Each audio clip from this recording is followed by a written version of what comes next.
मोक्षमार्गस्य नेतारं भेत्तारं कर्म भूभृतां ज्ञातारं विश्वतत्त्वानां वंदे तद्गुणलब्धये। हम सभी लोग दूसरा अध्याय पढ़ रहे थे जिसमें जीव के भाव, जीव का लक्षण और जीव के भेद और प्रभेद के बारे में समझ रहे थे। यहाँ पर संसारी और मुक्त जीव दो बात हुई, और संसारी में भी सामनस और आमनस्क, और उसमें भी त्रश और स्थावर प्रकार के दो प्रकार के जीवों का वर्णन हुआ। स्थावर में पृथ्वी, जल, अग्नि, वायु और वनस्पति, इन पांच का अपन स्वरूप देखा और इसके बारे में समझा भी। इनका जो आकार होता है, जो पृथ्वी है उसका जो आकार होता है मसूर के दाने के समान, जैसे मसूर का दाना लंब गोल होता है, ऐसे ही वह पृथ्वी का जीव का आकार होता है। आप थोड़ी सी पृथ्वी देखेंगे, उसमें बहुत सारे जीव मिलकर के वो इतना पृथ्वी का पिंड बनता है। अब आप सोचिए एक पूरा पहाड़ में कितने जीव होंगे, ठीक है ना। जल का आकार कैसा है, बूंद की तरह जल का आकार है। जैसे बूंद होती है वैसे ही पृथ्वी जल का एक जीवों का आकार होता है। एक बूंद जो आप जल देखते हैं ना, उसमें भी असंख्यात बूंद मिलकर के एक बूंद बड़ी बनी है जो आप बूंद देख रहे हैं। तो सोचिए कि एक बूंद में भी असंख्यात जीव होते हैं। जल और अग्नि, सुई, जो आप सुई की नोक देखते हैं, उस सुई की नोक की तरह जिसका आकार होता है वो अग्नि कायिक जीव होते हैं। आप जब अग्नि उठती है तो उसके ऊपर की देखते हैं लौ की नोक होती है, ऐसे सुई की जो नोक होती है। तो एक आपने आग देखी, दीपक की आग भी देखी, उसमें भी असंख्यात जीव होते हैं, तब इतनी बड़ी अग्नि हमको दिखाई देती है। तो इस प्रकार से ये अग्निकायिक जीव का आकार होता है। और जो वायुकायिक जो जीव हैं उनका जो आकार है वो ध्वजा की तरह है, पताका की तरह है। जैसे पताका तिरछी होती है और उसी प्रकार उस जीव का आकार होता है। हमारे शरीर में जो हवा टकराती है, असंख्यात जीव मिलते हैं, तब हमें एहसास होता है कि वह वायुकायिक जीव हैं। इस प्रकार असंख्यात वायुकायिक जीवों का जो हवाओं से जो हमको टकराना या हवा लगना आदि का एहसास होता है। वनस्पति कायिक जीव का जो आकार है वो अनेक प्रकार का है। उसमें क्योंकि अनेक प्रकार की वनस्पति होती हैं तो वो अनेक प्रकार का उनका आकार होता है। इस प्रकार से पांचों स्थावरों का यहाँ पर ये आकार हुआ। अब हम सब लोग जो सूत्र है आगे का 14 नंबर का, उस सूत्र को एक बार उच्चारण करते हैं और फिर आगे उसको अपन समझते हैं। द्विन्द्रिया दयस त्रषः, द्विन्द्रिया दयस त्रषः, इस प्रकार से यहाँ सूत्र का उच्चारण हुआ। अब बोर्ड के माध्यम से इसका संधि विच्छेद करके समझते हैं। अभी तक अपन ने स्थावर के भेद देखे थे। अब यहाँ पर सूत्र में त्रस जीव कौन होते हैं उनके यहाँ पर देखते हैं। सूत्र दूसरे अध्याय का 14 नंबर सूत्र है द्विन्द्रियादयस त्रषः, द्विन्द्रियादयस त्रषः। द्वि निकल जाएगा, इससे इंद्रिय निकलेगा। आदयः, आदि शब्द का आदयः बहुवचन में बना है। त्रषः, त्रस जीव होते हैं। दो इंद्रिय, तीन इंद्रिय, यहाँ से लगाएंगे। आप इंद्रिय लिखा है ना, तो दो इंद्रिय आदयः, क्या लिखा है, आदय मतलब आदि। तो 2 से 3 इंद्रिय, 4 इंद्रिय और 5 इंद्रिय, जितने भी जीव होते हैं वो त्रश कहलाते हैं। इस सूत्र के पढ़ने से एक बात और समझ में आती है कि पीछे वाले जो सूत्र है पृथ्वी तेजो वायु वनस्पति स्थावरः, उसमें इंद्रिय की बात नहीं कही। तो इसका मतलब उसमें से एक इंद्रिय इसमें छुटी हुई है। तो जो पीछे के जितने भी जीव थे वो सारे के सारे कौन से इंद्रिय धारण करने वाले हैं, एक इंद्रिय को धारण करने वाले जीव हुई। एक इंद्रिय का मतलब है स्पर्शन इंद्रिय। स्पर्श के माध्यम से जिनको ज्ञान होता है, स्पर्श के माध्यम से जिनको ठंडी गर्मी सुख दुख आदि का जो अनुभव होता है वो स्पर्शन इंद्रिय कहलाती है। जिनको ठंडा गरम हल्का भारी रूखा चिकना तो कठोर इनसे ही ज्ञान होता है, उसे एक इंद्रिय कहते हैं, स्पर्शन इंद्रिय कहते हैं। इसका मतलब है कि वहाँ पर एक इंद्रिय इसमें छोड़ा हुआ है, तो उस ऊपर के जितने भी जीव थे वो एक इंद्रिय हैं। अब जो त्रस जीव हैं वो त्रस जीव कौन से हैं? दो इंद्रिय आदयहा। आदयहा मतलब आदि। आदि का बहुत बड़ा पेट होता है, जब हम आदि को खोलते हैं तो उसमें बहुत कुछ हो सकता है। तो त्रस जीव कहाँ तक पाए जाएंगे? क्योंकि इंद्रियां 5 होती हैं, तो आदयहा से 2 इंद्रिय, 3 इंद्रिय, 4 इंद्रिय और 5 इंद्रिय, ये जीव क्या कहलाते हैं? त्रस जीव कहलाते हैं। त्रास्यन्ति इति त्रसहा, जो भ्रमण करते हैं, घूमते हैं, चलते हैं, फिरते हैं, दुख से व्याकुल होकर के, वो जो जीव हैं वो त्रस जीव कहलाते हैं। ठीक है ना? इस प्रकार से इस सूत्र का ये अर्थ हुआ। इस प्रकार से यहाँ पर अपने स्थावर और त्रस दो भेद जीव के किए। यहाँ पर आपको स्लाइड में देखिए सारा का सारा दिख जाएगा। पहले हम संसारी लिखें अपनी कॉपी में। संसारी जीव के 2 भेद कीजिए, एक करिए स्थावर और दूसरा त्रस। ठीक है ना? इस प्रकार से आप चार्ट बना लीजिए। स्थावर के नीचे जो है एक इंद्रिय लिख लीजिए। स्थावर जीव कैसे हैं? एक इंद्रिय। और एक इंद्रिय के नीचे लिखिए 5 प्रकार के जीव। पृथ्वी का एक, जल का एक, अग्नि का एक, वायु का एक और वनस्पति का एक। इस प्रकार से ये वाला पोर्शन पूरा हुआ। अब त्रस में आ जाइए। तो त्रस में 2 इंद्रिय, 3 इंद्रिय, 4 इंद्रिय और 5 इंद्रिय, इस प्रकार से ऐसा लिख लीजिए। और उसमें भी 5 इंद्रिय जीव में क्या लिखिए? संगी और असंगी, क्योंकि मन सहित भी होते हैं और मन रहित भी होते हैं। स्थावर में जो अपन ने वनस्पति लिखा था उसके 2 भेद कर सकते हैं, साधारण वनस्पति और प्रत्येक वनस्पति। इस प्रकार से पूरा चार्ट आप देख रहे हैं और इसे आपको याद रखने के लिए ये बनाया है, जिससे आपको मेमोरी में याद रखे कि हमने अभी तक क्या पढ़ा हुआ है। ठीक है ना? अब अपन इस सूत्र के बारे में देखते हैं जो अपन ने अभी सूत्र पढ़ा है। तो 2 इंद्रिय अर्थात जिसमें स्पर्शन और रसना 2 इंद्रियां पाई जाती हैं उसे 2 इंद्रिय जीव कहते हैं। 3 इंद्रिय जिसमें स्पर्शन, रसना और घ्राण ये 3 इंद्रिय पाई जाती हैं उसे 3 इंद्रिय जीव कहते हैं। 4 इंद्रिय स्पर्शन, रसना, घ्राण और चक्षु ये 4 इंद्रिय संबंधी जिनके अंदर ज्ञान की शक्ति होती है उन्हें 4 इंद्रिय जीव कहते हैं। और स्पर्शन, रसना, घ्राण, चक्षु और श्रोत ये जो 5 इंद्रिय जिस जीव में पाई जाती हैं उसे पंच इंद्रिय जीव कहते हैं। इस प्रकार से यहाँ पर ये त्रस जीव हुए। टीकाकारों ने इस सूत्र को समझाते समय प्राणों का भी वर्णन किया है और इस त्रस जीव के 2 भेद भी किए हैं। त्रस जीव में एक विकलेंद्रिय और एक शकलेंद्रिय। विकलेंद्रिय मतलब 2 इंद्रिय, 3 इंद्रिय और 4 इंद्रिय को विकल इंद्रिय कहा है, विकलेंद्रिय कहा है। और सकल इंद्रिय जिसमें संपूर्ण इंद्रियां हों उसे पंच इंद्रिय जीव कहा है। ऐसे 2 मुख्य भेद किए हैं। प्राणों की बात की है, जो प्राण युक्त हों उसे प्राणी कहते हैं। प्राणी किसे कहते हैं? जो प्राणों से युक्त हों, जिसमें प्राण पाए जाते हैं उसे प्राणी कहते हैं। ठीक है ना?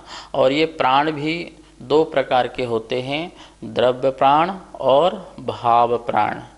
आचार्य नेमिचंद स्वामी अपने द्रव्य संग्रह में उन्होंने व्यवहार और निश्चय से 2 प्रकार के प्राणों की बात कही है। तिक्काले चदुपाणा इंद्रिय बल आवमान पाणोया व्यवहारा सोजीवो निश्चय नैदुद चेदना जस्से। 2 प्रकार के प्राण व्यवहार से तिक्काले चदुपाणा, तीनों कालों में जो 4 प्राणों से जीते हैं। संक्षेप में 4 प्राण और इसको विस्तार कर दो तो 10 प्राण। तो 10 प्राण कौन कौन से? इंद्रिय, बल, आयु, स्वाक्षवास, ये 4 हो गए। अब इसको अपन खुलासा करेंगे, खोलेंगे तो 5 प्रकार के इंद्रिय, 3 प्रकार का बल, 1 प्रकार का आयु और 1 स्वाक्षवास। इस प्रकार से कितने भेद हो जाते हैं? 10 भेद हो जाते हैं। आचार्य भगवान कहते हैं जो इन 10 प्राणों से जीता था, जी रहा है, आगे जिएगा, उसे हम द्रव्य प्राण वाला जीव कहेंगे। ठीक है ना? ये व्यवहार से है। निश्चय से निश्चय नैदु चेदना जस्य, जो चेतनत प्राण से जीता है, जो जीवत्व प्राण से जीता है उसे भाव प्राण कहते हैं, चेतन प्राण कहते हैं। भाव प्राण में भी अभी हम द्रव प्राण और भाव प्राण की बात चलेगी तो आत्मा में उस रूप की शक्ति को हम भाव प्राण कहेंगे। और चेतन प्राण जो हैं वो अनादि अनिधन हैं। जो जीवत्व शक्ति है, जो आत्मा की चिति शक्ति है, वो चेतन प्राण हैं, जो निश्चय न से जीव जीता है। लेकिन व्यवहार से द्रव्य प्राण और भाव प्राणों से संसार में जो जीव जीता है उसे अपन व्यवहारी जीव कहते हैं। ठीक है ना। तो प्राणी किसे कहते हैं? जो प्राण को धारण करे, प्राण के अवलंबन से रहे। जैसे अपने पास प्राण हैं, आयु प्राण ना हो तो ये मनुष्य पर्याय नहीं रहेगी, अपनी छूट जाएगी। श्वासोच्छ्वास एक प्राण है, यदि ये रुक जाए तो व्यक्ति का जीवन समाप्त हो जाएगा, आयु समाप्त हो जाएगी। इसी प्रकार से 5 इंद्रिय भी प्राण हैं, और मन बल, वचन बल और काय बल ये भी प्राण हैं। अब आप 10 प्राणों के अच्छे से नाम याद कर लीजिए। कौन कौन से?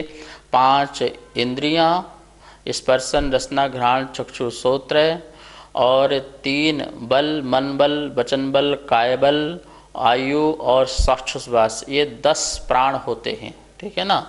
अब ये 10 प्राण जो हैं, एक इंद्रिय में कितने प्राण पाए जाते हैं, 2 इंद्रिय में कितने, 3 इंद्रिय में कितने, 4 इंद्रिय, 5 इंद्रिय में, इस प्रकार से कितने कितने प्राण होते हैं। तो इनको अपन लगा सकते हैं कि एक जीव में कितने प्राण होते हैं। जैसे एक इंद्रिय है, तो अब एक इंद्रिय में प्राणों को अपन लगाना है, तो 5 इंद्रिय हैं, 5 इंद्रिय में से उसको एक ही इंद्रिय होंगी, 4 इंद्रिय तो हो ही नहीं सकती क्योंकि वो एक इंद्रिय जीव ही है। तो स्पर्शन एक प्राण लेंगे। ठीक है ना। बल में 3 बल होते हैं, तो मनोबल तो एक इंद्रिय को होता नहीं है, वचन बल भी होता नहीं है, काय बल तो सबको होगा, तो काय बल तो सबको लगाते जाना। ठीक है, तो 2 प्राण हो चुके। और आयु और श्वासोच्छ्वास सभी के लिए होगा, मतलब 3 जो प्राण हैं, कायबल, आयु और श्वासोच्छ्वास, वो सबको होना है। तो 3 तो लगाना, घटी बड़ी कहाँ पर होना है? वो इंद्रियों में होना है। और बल में भी आगे जाकर के वचन बल आदि मन बल जुड़ जाए। तो एक इंद्रिय जीव को कितने प्राण हो गए? 4 प्राण हो गए। एक इंद्रिय, एक कायबल, एक आयु और एक श्वासोच्छ्वास। इस प्रकार से एक इंद्रिय को 4 प्राण। ठीक है। 2 इंद्रिय को कितने प्राण हो जाएंगे? तो 2 इंद्रिय में 2 प्रकार की इंद्रिय हो जाएंगी, स्पर्शन रसना। ठीक है। बल में से 2 बल लेंगे, मन बल तो नहीं होगा, वचन बल और काय बल। इस प्रकार से 2 प्रकार के बल हो जाएंगे। तो कितने हो गए? 4। और आयु और श्वासोच्छ्वास, इस प्रकार से 6 प्रकार के प्राण जो हैं वो 2 इंद्रिय जीव में पाए जाते हैं, जिससे वो संसार में जीवन यापन करता है। 3 इंद्रिय जीव को जो प्राण हैं उसमें से एक इंद्रिय का और पड़ जाएगा, तो 7 प्रकार के प्राण हो जाएंगे। 3 इंद्रिय, 2 बल, वचन बल, काय बल, आयु और श्वासोच्छ्वास। 4 इंद्रिय को एक इंद्रिय और बढ़ गई, तो कितने प्रकार के हो जाएंगे? उसको 8 प्रकार के। 4 इंद्रिय, 2 बल, वचन बल, काय बल, आयु और श्वासोच्छ्वास, इस प्रकार से 8। और 5 इंद्रिय में जो असंगी हैं, जो मन रहित हैं, उन जीवों को कितने प्रकार के प्राण हो जाएंगे? 9 प्रकार के। 5 इंद्रियां हो गई। ठीक है ना। बल में से 2 बल, वचन बल, काय बल और आयु और श्वासोच्छ्वास, इस प्रकार से 9 प्राण हो जाते हैं। और जो संगी हैं, जो मन सहित जीव हैं, उनके लिए कितने प्रकार के प्राण हो जाएंगे? 10 प्रकार के प्राण हो जाएंगे। ठीक है ना। तो इस प्रकार से ये यहाँ पर जब तरस जीव आदि और एक इंद्रिय आदि का वर्णन चल रहा है, तो वहाँ पर इसके जीवन का आधार क्या है, तो वहाँ पर ये प्राणों की बात चली थी, टीकाकारों द्वारा बताई गई थी। तो यहाँ भी हमने आपको इस प्रसंग में यह बात कही। नमस्ते आचार्य श्री, मेरा प्रश्न ये है कि द्रव्य प्राण और भाव प्राण में क्या अंतर है? द्रव्य प्राण और भाव प्राण। द्रव्य प्राण तो पौधलिक वर्गणाओं की एक संरचना है, एक रचना है, जो जड़ की तरफ से बात की जाती है। जैसे इंद्रिय है, ये 5 प्रकार की जो इंद्रियां बनी हुई हैं, जो संरचना है, आँख, नाक, कान आदि, ये सब जो है ये पौधलिक है। ये इसमें स्पर्श, रस, गंध, वर्ण आदि पाया जाता है। उन परमाणुओं के पिंड से बनी हुई एक संरचना है। इसी प्रकार से द्रव्य, मन और ये वचन, भाषा, वर्गणाएँ, कायबल, शरीर संरचना और आयु और श्वासोच्छ्वास, ये सभी की सभी जो हैं ये पौधलिक हैं और इसलिए इनको द्रव प्राण कहते हैं। ये पुद्गल की तरफ से बात की जा रही है, जड़ की तरफ से बात की जा रही है। और जो भाव प्राण हैं वो आत्मा की शक्ति की तरफ से बात की जा रही है, जैसे जानने की शक्ति, देखने की शक्ति, सुनने की शक्ति, चखने की शक्ति। जो 5 इंद्रिय संबंधी जो ज्ञान इंद्री, इन्हें ज्ञानेंद्री कहते हैं।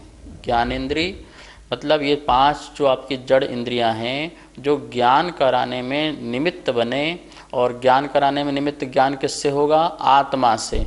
तो जो आत्मा में जो शक्ति प्रकट हुई है जानने की, स्पर्शन इंद्रिय संबंधी, रसना इंद्रिय संबंधी, और घ्राण इंद्रिय संबंधी, चक्षु इंद्रिय संबंधी और कर्ण इंद्रिय संबंधी जो ज्ञान की क्षमता प्रकट हो रही है वो हमारा कहलाता है भाव प्राण। ठीक है ना। इसी प्रकार से मन के निमित्त से आत्मा में जो चिंतन, मंथन, मनन करने की जो शक्ति प्रकट होती है और उसे कहते हैं भाव प्राण कहते हैं। वचन प्राण भाषा वर्णना के निमित्त से जो आत्मा में उसको प्रेषित करने की जो शक्ति है, आत्मशक्ति है, वीर शक्ति है, वो कहलाएगी हमारे भाव प्राण। आयु प्राण, श्वासोच्छ्वास प्राण, इस प्रकार से ये सभी जो प्राण हैं ये आत्मा की भाव प्राण में आत्मा की शक्ति को लेना है। किसको लेना है? शक्ति को। तो आत्मा की तरफ से भाव प्राण हैं और पुद्गल की तरफ से द्रव प्राण हैं। कर्मों का क्षय उपशम या उदय से आत्मा में जो शक्ति प्रकट होती है उसे भाव प्राण कहते हैं। बाकी इससे आत्मा के निमित्त से जो पौद्गलिक संरचना बनती है उसे द्रव प्राण कहते हैं। इस प्रकार से निमित्त नैमित्तिक संबंध है। द्रव प्राणों से भाव प्राण टिका हुआ है, भाव प्राण से द्रव प्राण टिके हुए हैं। और जो लेकिन इसके बीच में जो अनादि अनिधन है, वो जो जीवत्व शक्ति है, वो चेतन जो प्राण हैं, वो प्राण निरपेक्ष हैं। वो न क्षयोपशम से उत्पन्न हुए हैं, ना ही किसी प्रकार के पुद्गल आदि के निमित्त से। वो अनादि निधन है जीव के, वो चैतन्य प्राण है, वो शाश्वत प्राण है। इंद्रियों की बात चल रही थी यहाँ पर, जैसे 2 इंद्रिय 3 इंद्रिय आदि।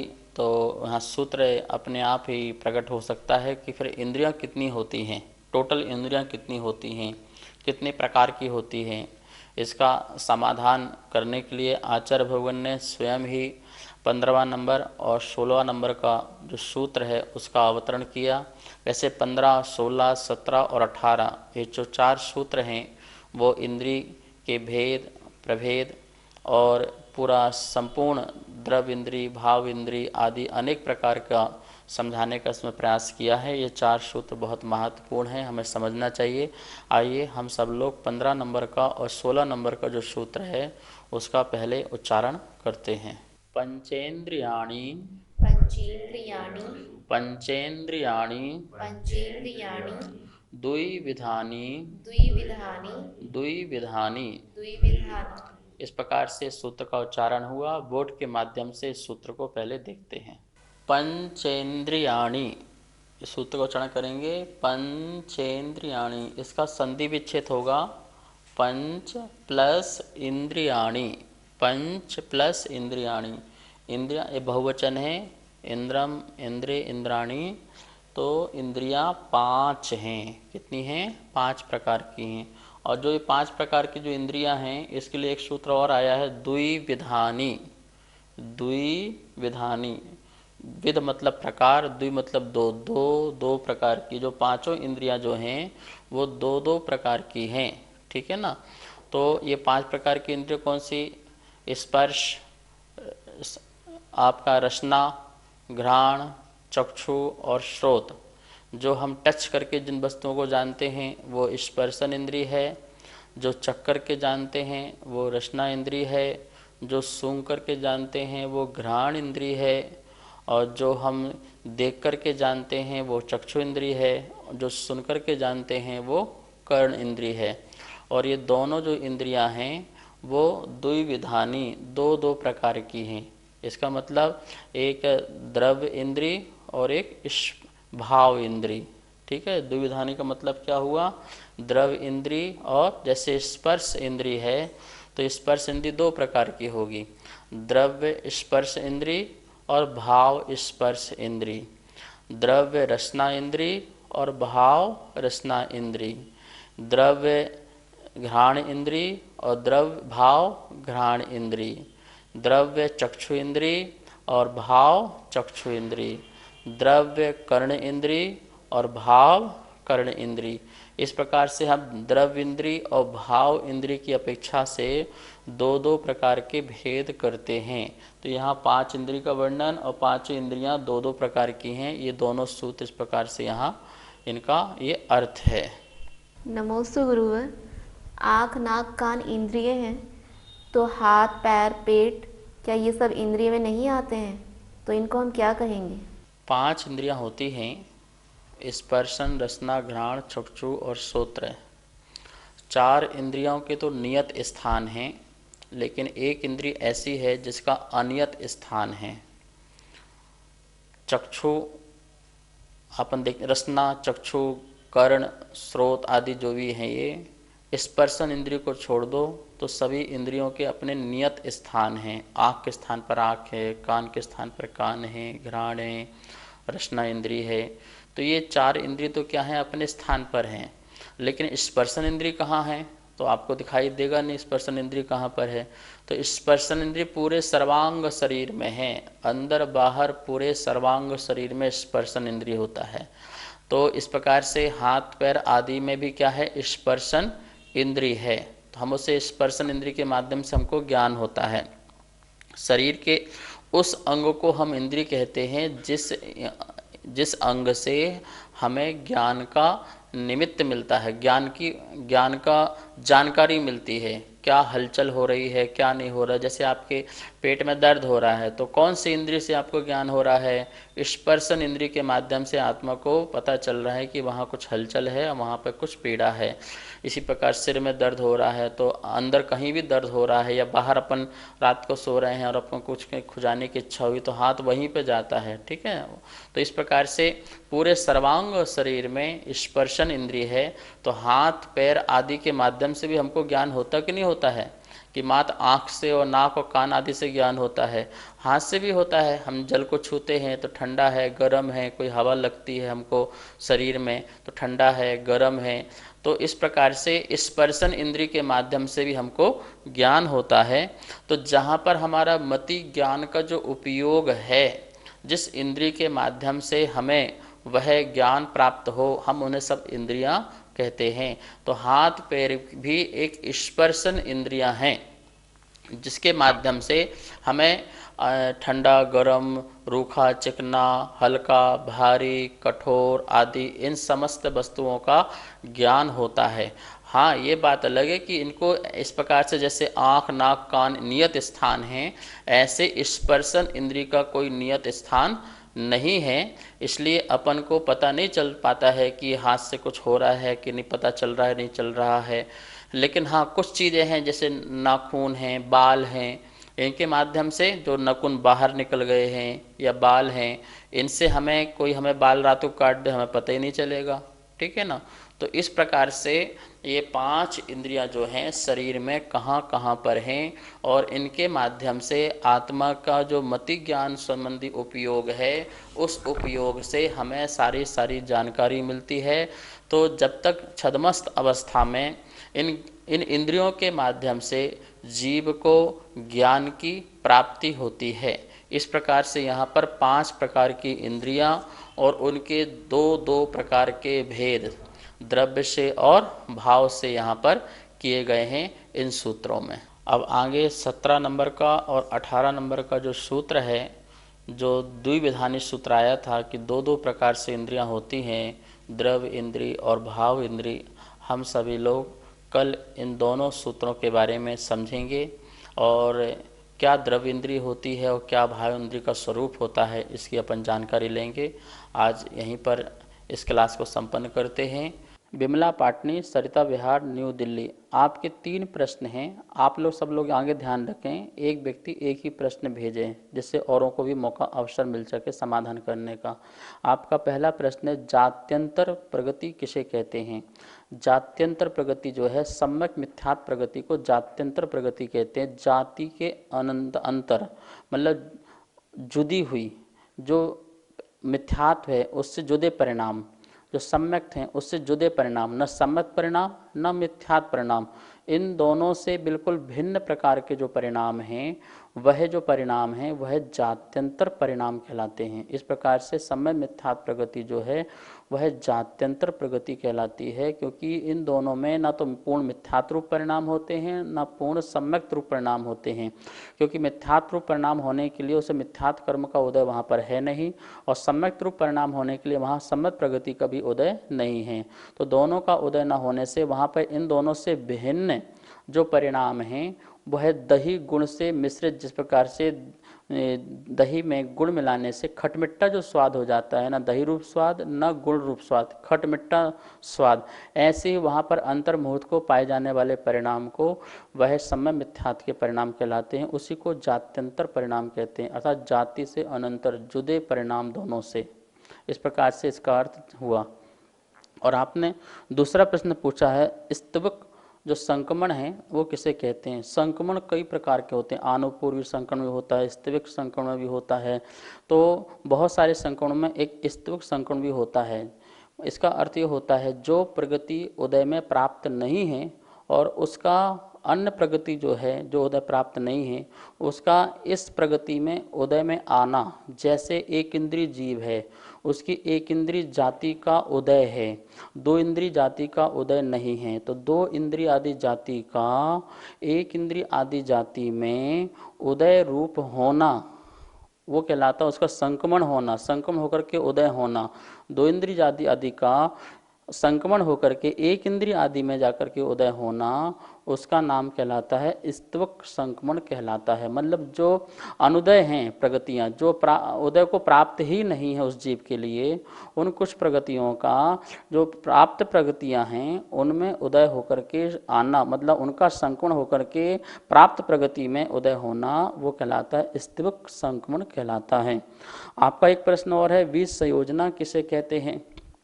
विष संयोजना अपना जो फल है अपने रूप में न दे और अपने स्वमुख से उदय में न आए, पर मुख से जो उदय में आए उसे विष संयोजना कहते हैं। जैसे अनंतवंदी जो कषाय है उसका अप्रत्याख्यान, प्रत्याख्यान, संजलन और 9 कषाय रूप में जाकर के वह उदय में आए तो वह कहलाती है विष संयोजना कहलाती है। विष संयोजना सम्यक दृष्टि को ही होती है। जैसे कोई क्षयोषम सम्यक दृष्टि जीव है और वह क्षयिक सम्यक करना चाहे तो विष संयोजना करे, अथवा उपसम सम्यक दृष्टि जो जीव है वह क्षयोषम सम्यक दर्शन करना चाहे तो अपनी अनंतवंदी का विष संयोजना करता है, उसे क्षयोषम सम्यक दर्शन हो जाता है। इस प्रकार से विष संयोजना का यहाँ पर यह अर्थ हुआ। जावाणी के ज्ञान से सूझे लोकालो, सोवाणी मस्तक धरो सदा देत हो धो, हे जिनवाणी भारती तो हे जपो दिन दिन, जो तेरा सरना धरे सो पावे सुख चैन। सभी को बहुत बहुत मंगल आशीर्वाद।